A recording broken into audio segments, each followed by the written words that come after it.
How to fix if settings app crashes as soon as you open it on Samsung devices.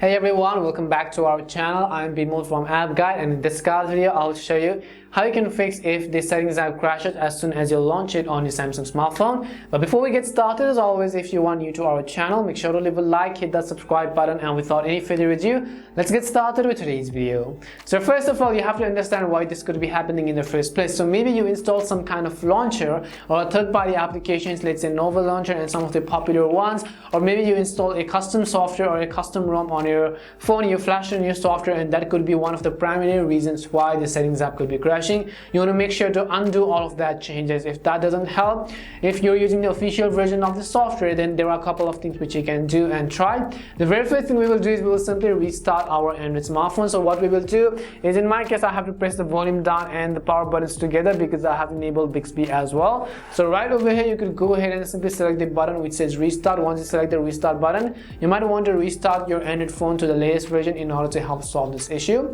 If this does help, then that's perfectly fine. If it doesn't, then we're moving to the second solution, because since the settings app is not opening, what we will do is we will simply long press on it. Once you long press on it, you'll be able to see a bunch of various options, and you have to simply select this eye icon. So tap on this eye icon which you see, and over here what you might want to do is you want to go to storage. As you can see at the bottom, select storage, and what you want to do is first of all clear the cache files, and at the bottom left you also want to clear data, and then tap on OK. Keep in mind this could reset some of the settings which you have if you have set them before.